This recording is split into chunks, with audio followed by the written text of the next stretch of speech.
नमस्कार, मैं शारिक नवीद हिंदुस्तान की जिद में आपका स्वागत करता हूं। आप देख रहे हैं हमारे साथ खबरें फटाफट। मुरादाबाद के बिलारी में बेटे की चाहत में पिता ने अपनी ही 11 साल की बेटी को तांत्रिक से अपहरण करवाकर उसकी हत्या करवा दी, फिर उसको बाद में तलाशने का नाटक भी किया। जब 6 दिन बाद तांत्रिक के कहने पर शव बरामद हुआ, तब आरोपी की पत्नी को शक हुआ। उसने पुलिस को सूचना दी और पूछताछ में सब राज सामने आ गया। आरोपी पिता की 2 बेटियां थी, जिसमें वो एक को पहले ही मार चुका था। अब उसने दूसरी को भी तांत्रिक के साथ मिलकर मार दिया। हालांकि उसके एक बेटा भी है और उसके साथ दूसरे बेटे की चाहत में उसने अपनी बेटियों को मौत की नींद सुला दिया। वहीं पुलिस के अनुसार आरोपी तांत्रिक ने पहले बच्ची के साथ दुष्कर्म किया और उसके बाद उसको गला दबाकर मार दिया। अब पुलिस ने आरोपियों को हिरासत में लेकर जेल भेजा है। बच्ची को समोसे खिलाने के बहाने, फिर उसके बाद गन्ना खिलाने के बहाने वहाँ से ले गया। फिर मिल पे जाके इसको समोसा खिलाया बच्ची को। उसके बाद गन्ना खिलाने के बहाने गन्ने के खेत में ले गया और गन्ने के खेत में ले जाके इसकी नीयत खराब हो गई और इसने उसके साथ दुष्कर्म किया और दुष्कर्म करने के बाद में उसकी हत्या कर दी।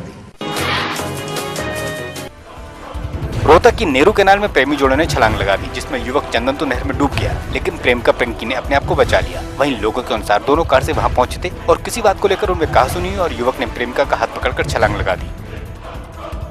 जो वर्जन और जो बात अब तक पता चली है कि उसने खुद नहर में कूदने की कोशिश की है। अब कूदने की कोशिश की है या कुछ और रहा है, संदिग्ध हालात क्या रहे हैं वो पूरे इन्वेस्टिगेशन के बाद ही पता चल पाएगा।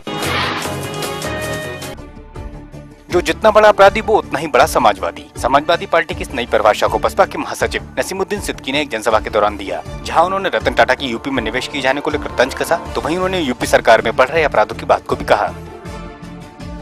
समाजवादी पार्टी के लिए 2 लाइन में कहूँगा। समाजवादी पार्टी की एक परिभाषा है कि जो जितना बड़ा अपराधी उतना बड़ा समाजवादी। महोबा में सिपाही के बेटे ने अपने साथी के साथ मिलकर एक विधवा के साथ तमंचे के बल पर दुष्कर्म की वारदात को अंजाम दिया। इतना ही नहीं, महिला का अश्लील SMS बनाकर उसको ब्लैकमेल भी किया। हद तो तब हो गई जब इस वीडियो को इंटरनेट पर डालने की धमकी देते हुए उसने अपने अन्य साथियों के साथ हम बिस्तर होने का दबाव बनाया। वहीं पीड़िता ने इसका विरोध करते हुए अब इंसाफ की खातिर पुलिस से गुहार लगाई है। तो वहीं आरोपी के पिता ने वर्दी का रुआब दिखाते हुए पीड़ित का मुंह बंद करने का प्रयास किया है। साथ ही SP ने इस मामले में संज्ञान लेते हुए कार्रवाई की बात को कहा है। अपने दोस्तों के साथ ब्लैकमेल किया और जब खुद उन्होंने MMS अपने दोस्तों को डाल दी, मेरी बदनामी उड़ा दी, तो मैं पुलिस के पास जाना चाह रही थी, लेकिन फिर इनके पिताजी आ गए। वो कहने लगे कि मैं दीवान हूँ, कोतवाली में तुम्हारी कोई सुनवाई नहीं होगी। आरोपी लड़के को पकड़वाने का भी आदेश दे दिया गया है। जैसे ही वो लड़का मिलता है, दोनों पक्ष करा करके और उसमें FIR दर्ज हो ही रही है। अगर जो बिल्कुल फैक्ट है तो उसमें चार्जशीट लगेगी बिना किसी भेदभाव के। कलेक्ट्रेट सभागार में जन सुनवाई का आयोजन कलेक्टर द्वारा किया गया। इसमें 68 मामलों की सुनवाई की गई, तो वहीं आए अन्य मामलों को DM ने उनके निस्तारण के लिए अधिकारियों को निर्देशित भी किया।